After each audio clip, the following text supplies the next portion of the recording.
Hi, this is Dr. Mike Chupp, and you are listening to CMDA Matters, the weekly podcast of the Christian Medical and Dental Associations, where our mission is to educate, encourage, and equip Christian healthcare professionals like you to glorify God. Well, February is Black History Month, and I'm joined today by Mr. Ryan Bomberger. He co-founded the Radiance Foundation. It's a ministry that focuses on creating culture that believes that every human life has purpose. Ryan has such a powerful personal story to share about the importance of human dignity. Some of you actually may recognize his voice as he appears frequently as a guest on the World and Everything in It podcast, and he's usually talking about cultural worldview issues. Well, we've invited Ryan to be our special guest at the upcoming 2023 CMDA National Convention. So today we're going to talk about a number of issues, and he's going to be giving us a brief preview of what he'll be sharing during the convention at the Freedom Center in downtown Cincinnati on the morning of April 29th. Well, let's listen in, and I know that you will be inspired by his testimony.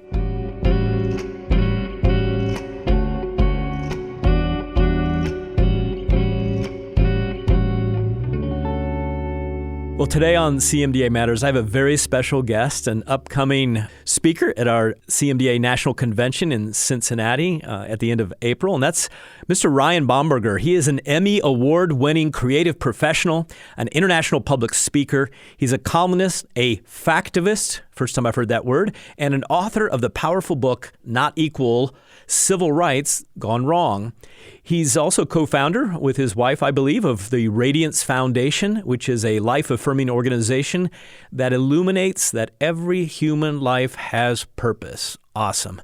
Ryan has a rather unique perspective of the innate nature of purpose. He's one of 10 kids who were adopted and loved in a most diverse family of 15. And today, as an adoptee and adoptive father, he is passionate about addressing culture-shifting issues from a fact-based and hope-filled, as well as, we love to hear this, biblically sound perspective. So the Radiance Foundation's work has been covered by all sorts of media.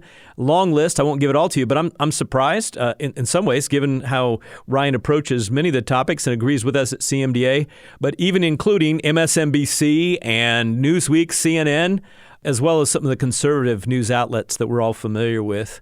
He and his wife, Bethany, after founding Radiance Foundation, they do extensive research and creatively present challenging social issues through ad campaigns, multimedia talks, fearless journalism, and compassionate community outreaches. He has been at Harvard, Princeton, Columbia Law School, University of Notre Dame, a long list. So without any further ado, Ryan Bomberger, thank you for joining us today on CMDA Matters. It's great to be here with you. Well, many of our listeners, like me, may never have heard, unfortunately, of the Radiance Foundation or Ryan Bomberger.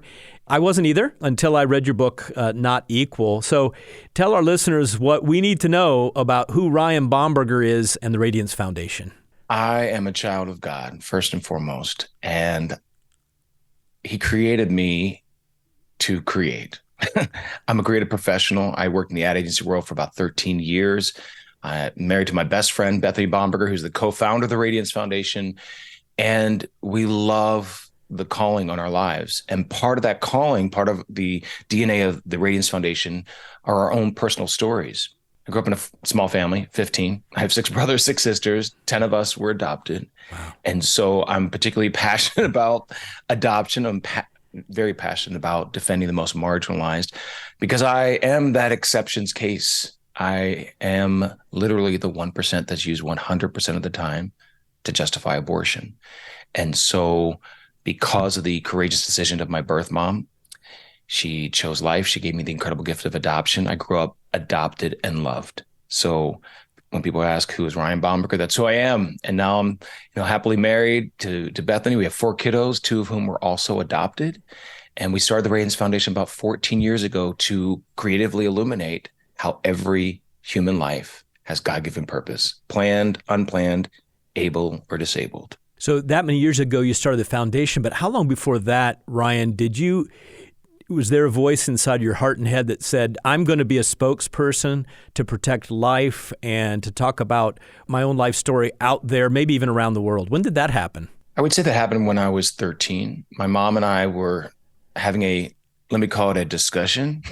I was a pretty headstrong kid, very stubborn kid. So my discussions usually ended up into arguments, but I was a handful. But in that conversation, she was trying to figure out why I was so angry. I displayed a lot of anger when I was a kid, and she was trying to understand where that came from. And she had said, must have come from your biological father. They were trying for years to figure out where this anger was coming from.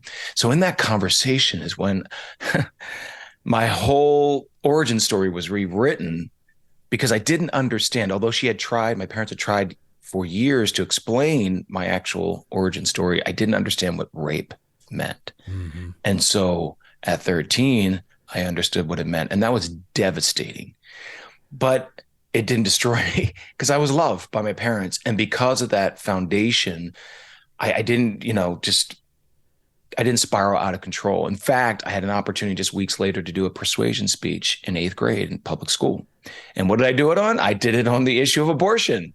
And for the first time ever, sharing with my friends and with my teacher how I came to be. And I saw the way that the class reacted. And I knew at that moment that I had a story that I had to tell. Granted, it would take years for God to formulate exactly how that would happen on a large scale, but I saw the reactions. I saw the tears. I understood how my friends saw me in a different way. And I was this living testament to a courageous birth mom, to loving parents who brought in children and didn't focus on how they came to be, but focused on who we were meant to be. So you mentioned quite frequently, even so far in this conversation, your courageous birth mom.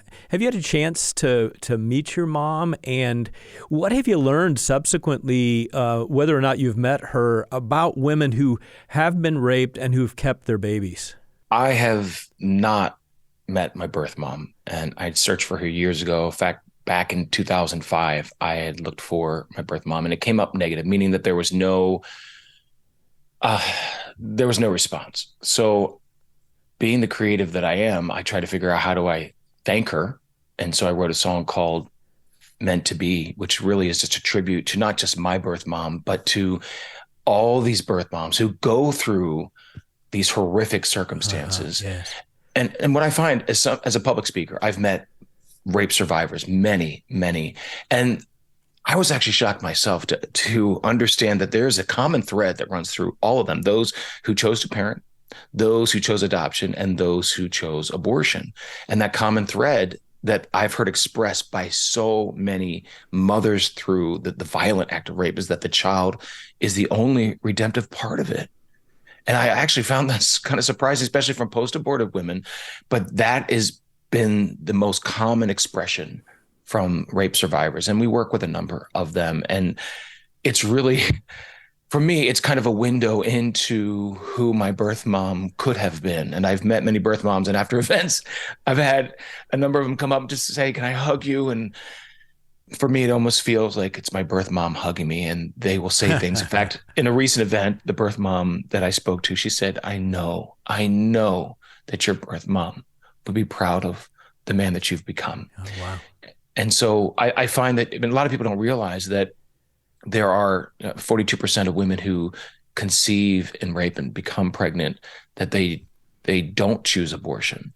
In fact, that percentage is probably higher because that's an old study done. Actually, it's the one most cited, but that's higher now, I believe, because of the pregnancy centers, because of people who can speak life and hope, and because of those who say that there's a far better solution to the violence of rape than the violence of abortion. Mm.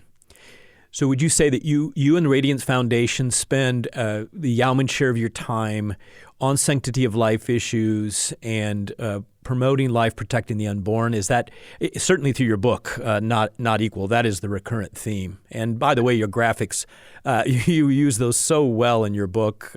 Very creative. Thank you. I love creating. I just thank God for the divine downloads, because that's what they are. I love creating stuff that's fearless, factual, and freeing. And it's really just, for me, it's an act of worship, just creating this content. Our focus has to be on life, because life is the first right. Without life, nothing else matters. And that's definitely a focus point of the Radiance Foundation. But we also address a myriad of culture shaping issues because they're all kind of inextricably tied anyway, core identity issues. And we talk about abortion, we talk about adoption, fatherlessness, poverty, racism, this gender radicalism that is happening, free speech, religious liberty, basically the war on common sense. And we address these issues and we counter all this cultural noise.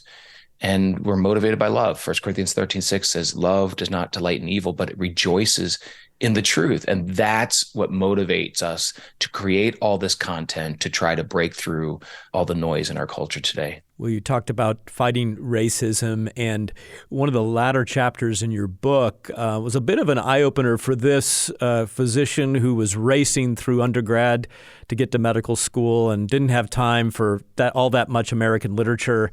And your chapter was focused, the title was Be an Uncle Tom for Life, and with a picture there of Harriet Beecher Stowe's Uncle Tom's Cabin, Life Among the Lowly. So you mentioned that people say, well, you're just an Uncle Tom, and your response is, well, thank you. Explain for us all Uncle Tom and why you don't mind being called an Uncle Tom. It's so interesting how much history gets perverted. I speak at a lot of colleges, but this one instance, I spoke at the University of Louisville, and a professor who happened to be a Black woman stood up immediately and called me Uncle Clarence at first. And then she proceeded, as she kept on rambling, calling me an Uncle Tom. And I stopped and I said, that's really interesting. I said, I wonder, have you actually read Uncle Tom's Cabin? Because you're calling me someone who was willing to give up his life so that others could be set free. And you think that's a put down? I'm an Uncle Tom for life. And that's kind of where that came from, because I've been called that by some in the media, some colleagues actually, and not pro-life colleagues, of course, yeah. but in other areas where I've worked. And I'm thinking, this is so crazy, but it's because people don't understand. One, they've obviously not read the book. And two, they don't understand that self-sacrifice is the higher virtue. We live in a culture that is all about sacrifice, but it's about the sacrifice of others, but not actually being willing to literally give your life so that shackles can fall off of someone else. So that's why it's not a pejorative. It's not a put down. It's only considered that by those who are completely ignorant about that, history shaping novel. And I thank God for Harriet Beecher Stowe. And by the way, she was a white woman. Should she have just sat down or sat back and been quiet? Because she's not Black. She can't speak in this situation, which is the nonsense that we hear today. Thank heaven she spoke into and wrote into the situation, because it caused a seismic change. Well, I was going through your bio as we got started, and some of those places, whether they're media outlets or locations, often pro-lifers aren't allowed. Is it because of your unique story, because of what you have to share, that you've been allowed to write editorials and to those mainstream media outlets that generally are not favorably receiving a message like you have? Right. And it's a shame. You can't tell via audio, but I'm half white, half Black. And apparently I'm allowed to say things that other people aren't, which is ridiculous. And it actually reminds me of my childhood hero, Frederick Douglass, who at the time, just like mainstream media wasn't telling about the truth about slavery, so Harriet Beecher Stowe had to speak into it. Well, the same way, former slave and abolitionist Frederick Douglass, the same way spoke into this void that was created by mainstream media that had no interest in actual journalism. And so, he on his paper called The North Star, which he started and he created, and he just kept speaking truth in so many powerful ways. Probably the most eloquent, orator and the most eloquent champion for human rights, and maybe even American history. But on the masthead of The North Star, it says, "Right is of no sex, truth is of no color. God is the Father of us all. We are all brethren."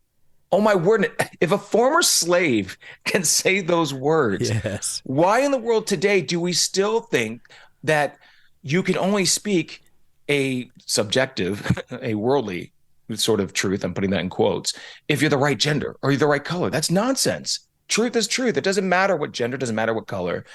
Truth, there's not my truth, there's not your truth, there's just the truth. But I am grateful that I'm able to go into different types of events and be able to speak these things. But I want to encourage people, speak the truth, regardless of the response that you get. Don't allow someone to silence you because they want to gender shame you or shame you because of the color, the beautiful color of your skin, whatever that hue may be. Well, Ryan, I'm glad you brought up the Frederick Douglass quote, because I was looking at your website, and it's February, and we're so delighted that you joined us, and as our episode program to recognize Black History Month. And as I was on your website, I saw a tweet that you had posted in which you said, "History is powerful. We're not meant to live in it, but to learn from it. And those lessons we glean from our past can enable us all to move unshackled into a hopeful and freer future." And then you mentioned that there are 5 lessons that you think just the mainstream media is not going to talk about that we can focus on for Black History Month. You also incidentally gave me some, I always love history. Maybe it's, again, because I flew through pre-med and didn't get enough of it. And you mentioned that it was actually Gerald Ford, who officially, a Republican, who first recognized Black History Month. A Republican, you don't say. I mean, the most demonized party, it's so ridiculous to me. The party actually of Lincoln. I love how all these Democrat, candidates for presidency or Democrat legislators are always invoking Lincoln and pretending that he was part of the Democratic Party. He wasn't. He was a Republican. But yes, it was Republican Gerald Ford who actually made that proclamation for Negro History Week, which is what it was called, and then becoming Black History Month. And the same thing with Women's History Month, by the way, too. It was made possible by, drumroll, Republicans. But that being said, there are so many lessons that mainstream media isn't interested in conveying. So I guess in this article, I just touch on some of them. And for me, they're like the top 5. And the first one, I talk about how every person is a human. Every human is a person. And what we've seen in our history is when we get that wrong, everything goes wrong. I mean, you can't look at human history and ever see a situation where one group of humans gets to decide that the value of another group of humans is less than human. It never goes well. You never see any kind of positive outcome to that. So that's one of the first lessons. The second one is that we're stronger than our circumstances. And you look at American history, and by the way, don't be duped by the 1619 Project, which is basically it's an us versus them sort of narrative, and I hate that. Slavery was overcome by a coalition of believers, white and Black. Jim Crow and the Civil Rights era and that fight for human dignity took a coalition of white and Black. So we're stronger than our circumstances, and not just our own strength. It's a Philippians 4:13 sort of strength. Mm-hmm. It says, I can do all things, not just some things, but all things through Christ who strengthens me.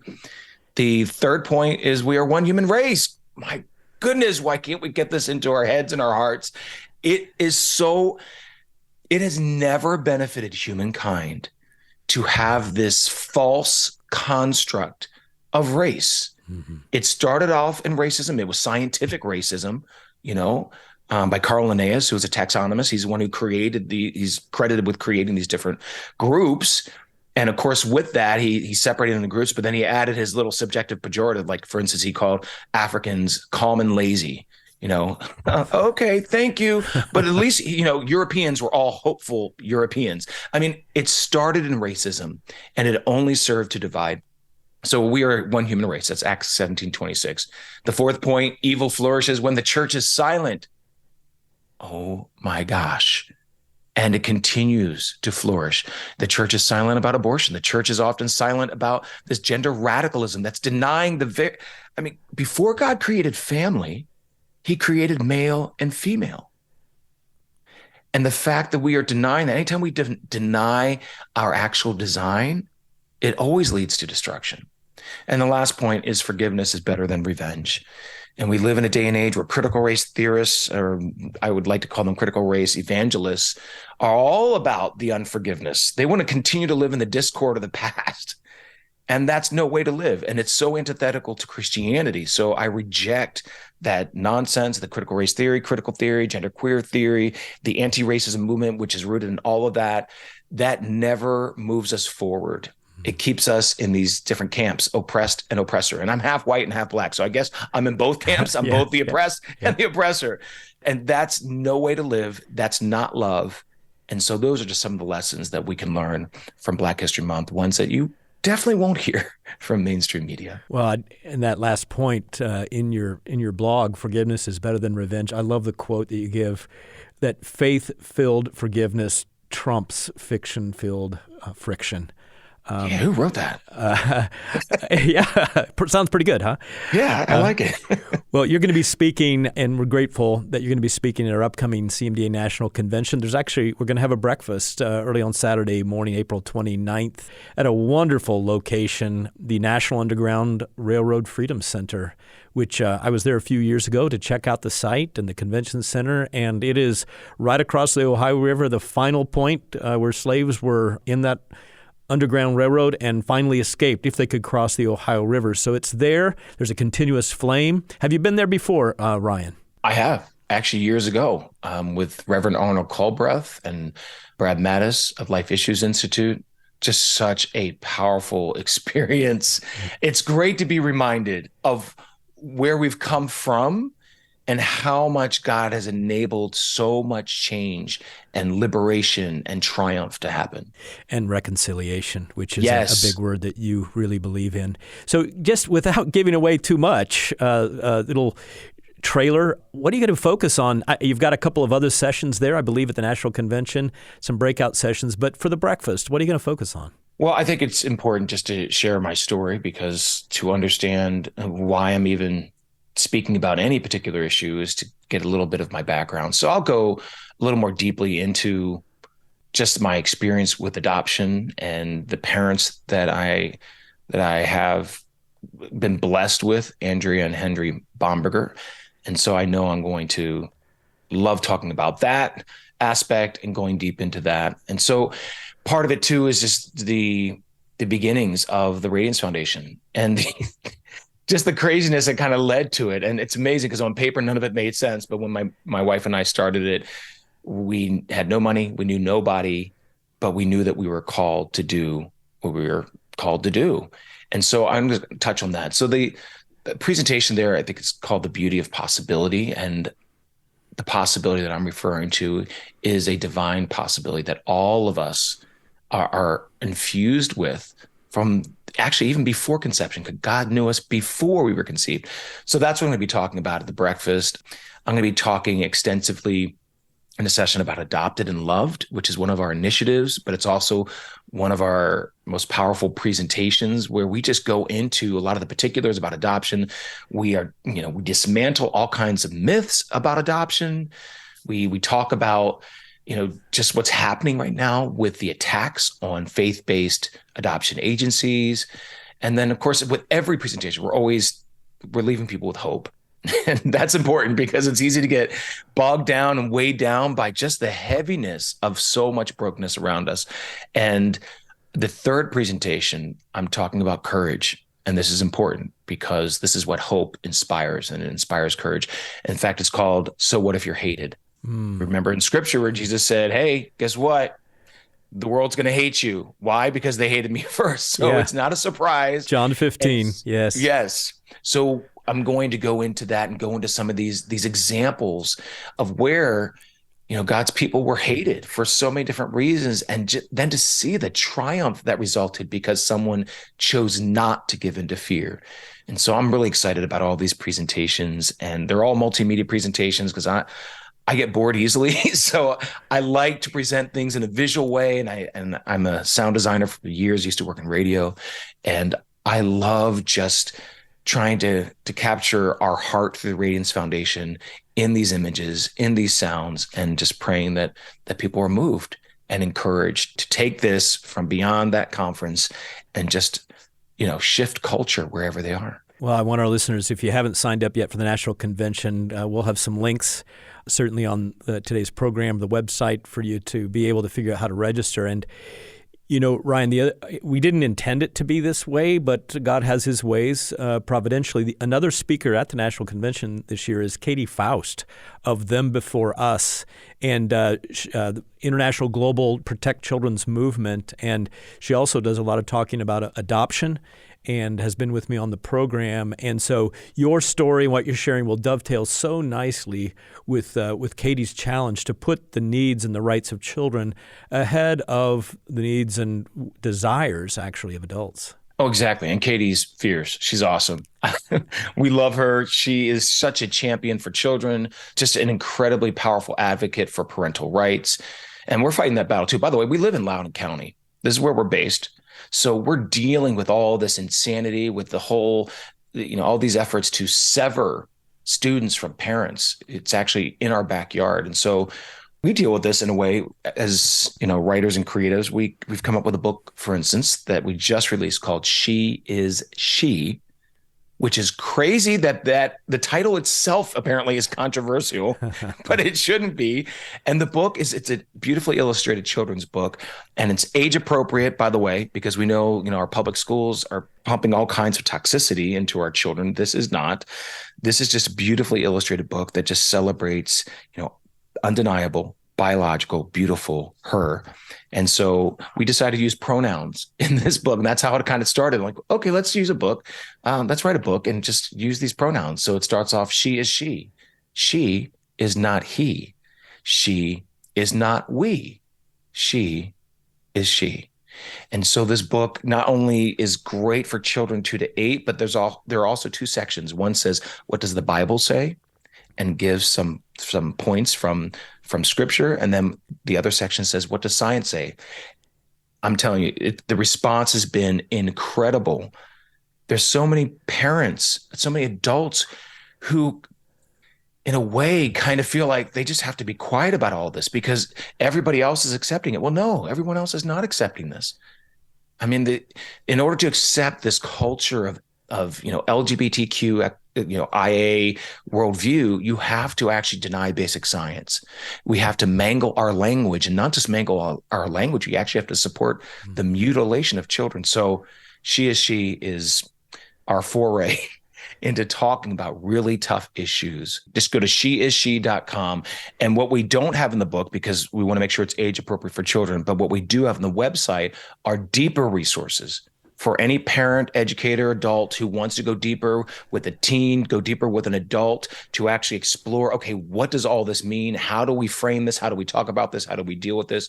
There are great resources at sheisshe.com. Well, God had some very special purposes for your life, Ryan Bomberger, and thank you for joining us today. And I'm excited to get to meet you in person and to hear from you at that breakfast. It is going to be limited seating at the breakfast, so if you've already registered for the National Convention, be looking for the resource that we will have with this program on how you can sign up. It is a ticketed event to come and hear Ryan and his multimedia presentation, powerful testimony. Thank you, Ryan, and to your wife for what you do with the Radiance Foundation and how you're impacting our culture. And let's not succumb, friends who are listening, to what I've heard John Stonestreet, who, by the way, has invited Ryan to come to Indianapolis for the Wilberforce weekend in May. I hope to hear you there as well, attending that conference. But let's not succumb to what he calls the inevitability hypothesis, that somehow our culture is going to win. We're just doomed to failure. So thank you for your voice. And thank you. You have chosen a scripture that has been one I have repeated over and over on CMDA Matters, from Proverbs 31:8-9, when you said the church has been silent.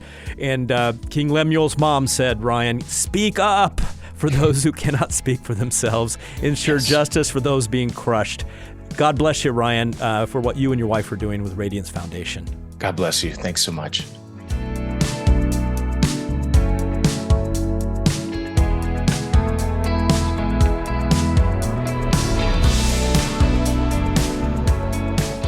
Well, after spending just a few minutes talking with Ryan, I am so impressed by the work that he is doing through the Radiance Foundation, along with his wife, Bethany.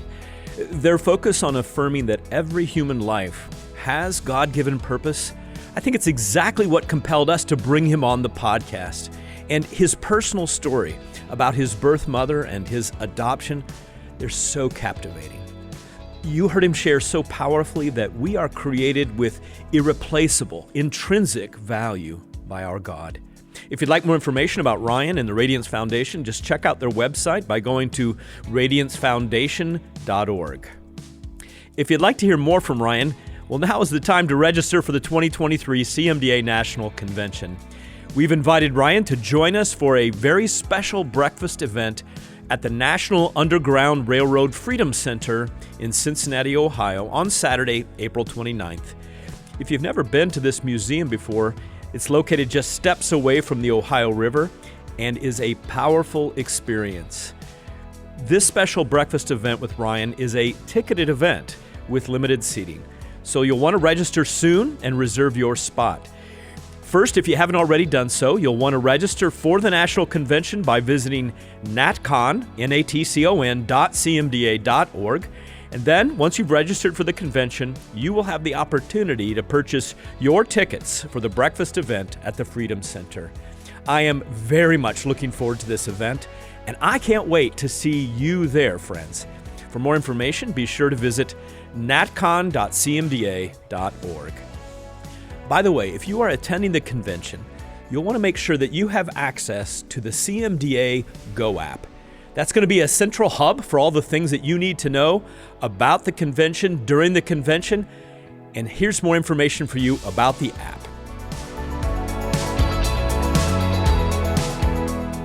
Have you downloaded the CMDA Go app? If you haven't, then now is your chance. In the CMDA Go app, you can set up your personal CMDA profile, renew your membership, make your dues payments, check out the latest news from CMDA, listen to CMDA Matters and other podcasts, access a variety of downloadable resources, interact with other members through the discussion forums, and join group chats. For more information, visit cmda.org/app. And be sure to visit your device's app store to download it today.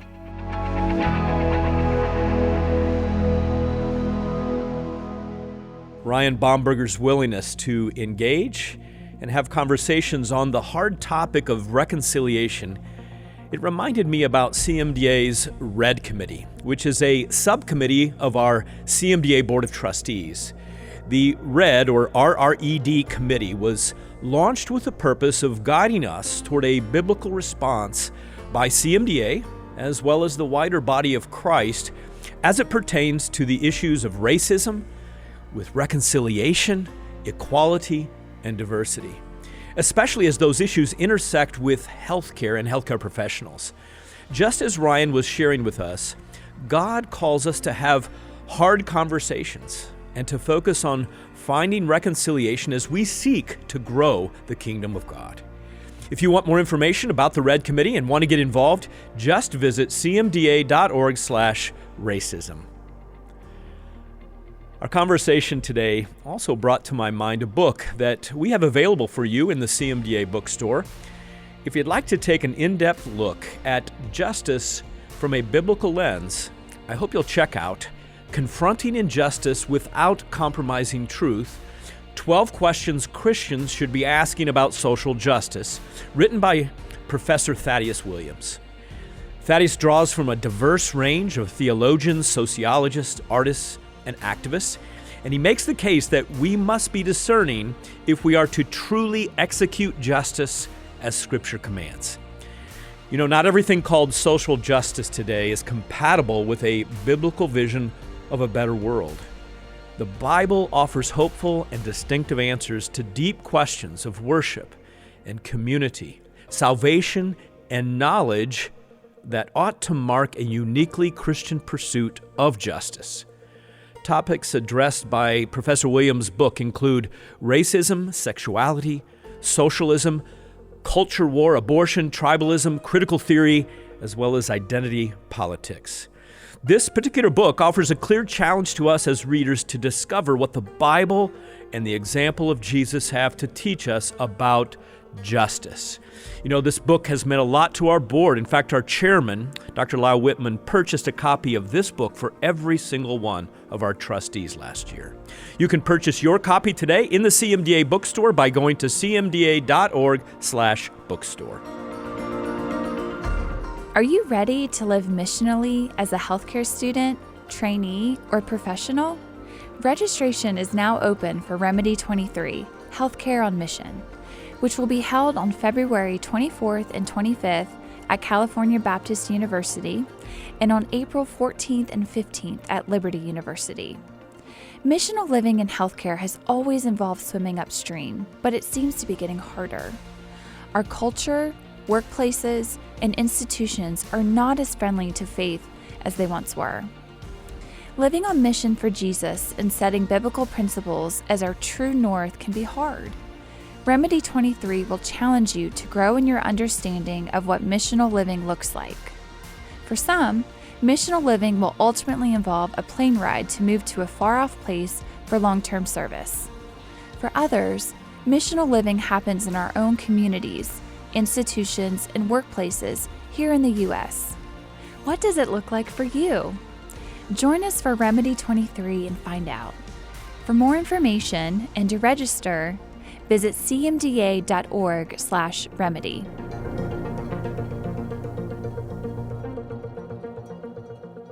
Looking forward to next week, we will be hearing from Dr. Darrell Bock. If his name sounds familiar, it's because he's been on the podcast before as my guest. And he's been involved really at the heart of several webinars we've hosted over the last couple of years in partnership with Dallas Theological Seminary. Dr. Bock is one of the premier voices in cultural engagement today for the Church of Jesus Christ in America, and I'm thrilled that he made time for us on CMDA Matters.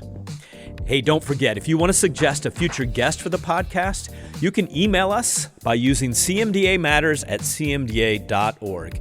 And if you like our podcast, be sure to give us that 5-star rating and share us on your favorite social media platform. I want to close with this statement that Ryan shared just a few minutes ago. He said, "Speak the truth regardless of the response that you get. Don't allow someone to silence you."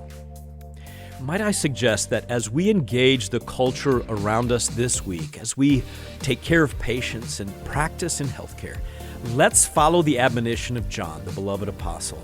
He tells us in 1 John 3:18, "Dear children, let us not love with words or tongue, but with actions and in truth." Friends around the globe today, let us speak truth and act in love, regardless of any response we may receive or lack thereof. Let's not allow anyone to silence truth that God and His Word affirms as truth. And as we demonstrate love to patients and their families, to staff and coworkers, and speak truth as we act in love, we will bring the hope and healing of Christ to our world. That's what matters to CMDA, and CMDA matters. God bless you this week. We'll see you with Dr. Bock next week.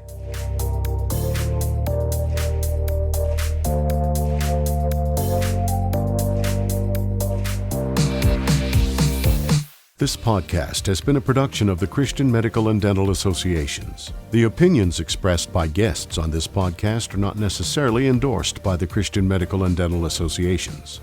CMDA is a nonpartisan organization that does not endorse political parties or candidates for public office. The views expressed on this podcast reflect judgments regarding principles and values held by CMDA and its members and are not intended to imply endorsement of any political party or candidate.